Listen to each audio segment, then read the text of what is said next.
ఢిల్లీ మాజీ ముఖ్యమంత్రి అరవింద్ కేజ్రీవాల్ అయితే మనందరికీ తెలుసు కదనుల్లో. ఇక ఈ అరవింద్ కేజ్రీవాల్ సార్ గురించి అయితే బీజేపీ వాళ్ళు అయితే మహా ముచ్చటే బయట పెట్టిర్రు. ఆ ముచ్చట ఏంటంటే నిజంగానే అరవింద్ కేజ్రీవాల్ అయితే సామాన్యుడు సామాన్యుడు సామాన్యుడు అని చెప్తారు, కానీ కాకపోతే ఇప్పుడు ఆయన వ్యవహార తీరే మారింది, ఆయన తరీకే మారింది అని అంటున్నారులా. ఎందుకంటే ఢిల్లీ మాజీ సీఎం అరవింద్ కేజ్రీవాల్ సార్ అయితే 7 స్టార్ రిసార్ట్ లాగా తన ప్యాలెస్ని అయితే నిర్మించుకున్నాడట ఢిల్లీలో. ఇంకా ఈ ముచ్చట ఎవరు మనకు చెప్పినట్టే ఢిల్లీ బీజేపీ ఆరోపించింది.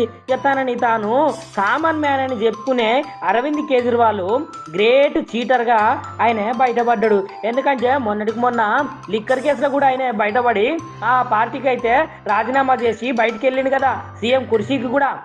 ఇక ఆయన తన ప్యాలెస్లో మార్బులు గ్రానైటు లైటింగ్ కోసం అయితే వామ్మో వామ్మో 1,09,00,000 రూపాయలు. ఇక సివిల్ వర్క్ కోసం అయితే 1,05,00,000 రూపాయలు. ఇక జిమ్ము స్పా పరికరాలకు గదేనులా రోజు జిమ్ము చేసుకుంటారు కదా, మేము మంచిగా ఉండాలని చెప్పేసి ఆరోగ్యవంతంగా ఉండాలని చెప్పేసి ఇక వాటికైతే 35,00,000 రూపాయలు అయితే ఖర్చు పెట్టిండు.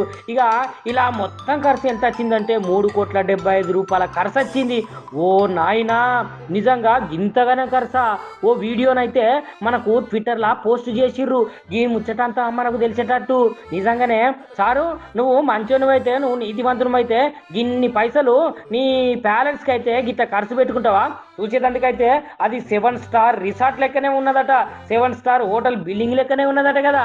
మరి ఇక వాళ్ళు కుంటారా, వాళ్ళు వీళ్ళు వాళ్ళకంట వీళ్ళకంట పడి ఇప్పుడు నిజంగానే ఎక్స్లకైతే రిలీఫ్ చేసిర్రు. ఇక చూసుకోర్రి.